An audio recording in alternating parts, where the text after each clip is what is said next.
नमस्कार, मैं हूं ब्रजेंद्र मिश्रा। आप देख रहे हैं न्यूज स्ट्रैप ऑनलाइन। सुनो फर्जी बाबा, हर मौत की जो कीमत है वो 2-4 लाख नहीं, 25 करोड़ कम से कम। जी हां, 25 करोड़। सरकार 4 लाख दे या 2 लाख रुपए दे, लेकिन जिस ढोंगी बाबा की वजह से 125 मौतें हुई हैं, उस बाबा से तो प्रति मौत कम से कम 25 करोड़ का हर्जाना वसूला जाना चाहिए। जी हां, इसी पे आधारित है हमारा आज का ये एपिसोड। कितना दर्दनाक हादसा हुआ, इसे हादसा कहें या कुछ और कहें। उस पाखंडी बाबा की वजह से करीब करीब 123 से 125 मौतें हो गई। हाहाकार मच गया। पूरे हिंदुस्तान से लेकर पूरी दुनिया में इस घटना की चर्चा है। देश और दुनिया के तमाम बड़े बड़े नेता, बड़े बड़े प्रतिनिधि, उद्योगपति अपनी संवेदनाएं जता रहे हैं, और वो ढोंगी बाबा अपनी राजनीतिक अकड़ में, अपनी सामाजिक अकड़ में अपना ताना बाना बुन के बैठा हुआ है। कायदे से होना ही चाहिए कि सूरजपाल नाम के फर्जी बाबा से हर मौत का हिसाब होना चाहिए। और मौत की कीमत क्या? प्रति मौत 25 करोड़ रुपए, यह क्लेम ठोका जाना चाहिए इस ढोंगी और पाखंडी बाबा के खिलाफ। मेरे पास पूरा कच्चा चिट्ठा है इस बाबा का। आप तो जानते हैं ये फर्जी बाबा है और खुद को ईश्वर मानता है, ब्रह्मा विष्णु महेश का अवतार कहता है, तरह तरह से फर्जी चमत्कार दिखाता है, गरीबों को, अशिक्षित लोगों की भीड़ जमा करता है और भगदड़ मचवा देता है। और भगदड़ का नतीजा क्या होता है? 125 मौतें, अनगिनत घायल, निर्दोष मौतें, निर्दोष जानें अपनी जिंदगी दांव पे लगा देती हैं। ये बाबा कोई आज से ये नहीं कर रहा है। इस बाबा का जो पेशा है वो यही है, लोगों को धुर बनाना, उल्लू बनाना, अपने आप को भगवान सिद्ध करना और भीड़ इकट्ठी करना और अपने आप को भगवान कहलवाना। इस बाबा ने जो कुछ भी किया, हमारा चैनल ये मांग करता है कि जिन परिवारों के दीपक बुझे हैं, रोशनी बुझी है, उन परिवार के परिवारजनों को प्रति मौत के हिसाब से इस बाबा के खिलाफ कम से कम 25 करोड़ रुपए का क्लेम केस ठोकना चाहिए।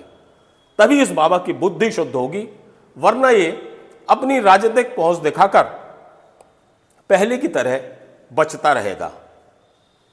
दूसरा हमारा ये कहना है कि इस बाबा के खिलाफ जल्द से जल्द धारा 302 का मुकदमा दर्ज होना चाहिए। इस बाबा ने निर्दोष लोगों की जान ली है। इसने अपनी राजनीतिक दुकान, अपनी व्यावसायिक दुकान चमकाने के लिए भीड़ इकट्ठी की और यह चाहता है कि सरकार उसको मदद करे। आखिर सरकार या प्रशासन इस बाबा को क्यों मदद करे? आखिर सरकार को या प्रशासन को इस बाबा की दुकानदारी से क्या फायदा है? इस बाबा को जो भी करोड़ों रुपए मिलते हैं, क्या उसमें से इनकम टैक्स का पैसा भी भारत सरकार को मिलता है? प्रशासन को क्या फायदा होता है? कमाई ये बाबा करेगा और पूरी चौकीदारी पुलिस करेगी? ना, बिल्कुल ऐसा नहीं होना चाहिए। और इस तरह की घटनाएं भविष्य में ना हो, तो इसके लिए बहुत जरूरी है कि जो भी बाबा इस तरह की भीड़ इकट्ठी करते हैं, लोगों का मजमा लगाते हैं अपने फायदे के लिए, इन्हें तो करोड़ों रुपए मिलते हैं, 1-1, 2-2 करोड़ रुपए इनकी कथा की फीस होती है, प्रवचन की फीस होती है। तो क्यों ना इन बाबाओं से और आयोजकों से सरकारी तंत्र भी एक फीस मुकर्रर कर दे और इनसे फीस ली जाए। इसी तरह जो भीड़ जमा होती है उसका बकायदा इंश्योरेंस होना चाहिए, और ये इंश्योरेंस कोई और नहीं, उस बाबा को कराना अनिवार्य करना चाहिए, या फिर जो आयोजक है, चाहे वो नेता हो, जनप्रतिनिधि हो, मंत्री हो, संतरी हो, कोई भी ताकतवर हस्ती हो, उद्योगपति हो, जो भी इस तरह की भीड़ इकट्ठा करता है या करवाता है, बाबाओं की कथा या प्रवचन करवाता है, प्रत्येक व्यक्ति का उसमें इंश्योरेंस होना अनिवार्य है। ये इसलिए जरूरी है क्योंकि इस तरह के जो फर्जी बाबा, ढोंगी बाबा के कार्यक्रमों में इस तरह के बड़े बड़े घटनाक्रम हो जाते हैं, दर्दनाक हादसे हो जाते हैं, उसमें मौतें हो जाती हैं। तो इन बेचारे परिजनों को क्या मिलता है? सर, क्या 2-4 लाख से क्या होगा इनका? अगर इनका क्लेम होता है, इनका इंश्योरेंस होता, तो कम से कम मौत के बाद इनके परिजनों को कुछ राशि, इतनी राशि तो मिल जाती जिससे इनका कुछ दुख दर्द कम हो पाता। हालांकि जो चला गया उसकी भरपाई तो हो नहीं सकती, लेकिन अब जो चला गया तो उसकी भरपाई के रूप में कम से कम एक मुश्त ऐसी रकम मिलना चाहिए जिससे उस परिवार के लोगों का कुछ तो भला हो सके।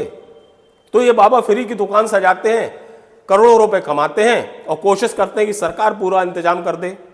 पुलिस ऐसा लगती है जैसे पुलिस किराए पे चलती हो, तो इनके लिए सुरक्षा का बंदोबस्त पुलिस कर दे। एक कथा प्रवचन करें, भीड़ में बैठे रहें, भीड़ को संबोधित करें और पुलिस इनकी तकबारी करे। तो जब ये निजी आयोजन करते हैं, कोई इनका सार्वजनिक कार्यक्रम नहीं होता, ये तो अपनी कमाई के लिए, अपने मठों के लिए, अपने आश्रम के लिए ये भीड़ जुटाते हो, कार्यक्रम करते हैं, प्रवचन करते हैं। क्यों ना इनके ऊपर भी इस तरह का कोई शुल्क निर्धारित करना चाहिए जिससे सरकार के भी खजाने में पैसे आए और सरकार का भी मनोबल बढ़े। ये कुल मिला के ये दुकानदारी करते हैं, तो दुकानदारों से तो टैक्स लेना सरकार का फर्ज है, इसलिए टैक्स के रूप में इस तरह की व्यवस्थाएं करना बहुत अनिवार्य है, तभी लोगों का भला हो पाएगा। अन्यथा ये बाबा इसी तरह का आयोजन करते रहेंगे, अपनी कमाई करते रहेंगे और जो बेचारे निरीह लोग हैं वो इस तरह बेमौत मरते रहेंगे।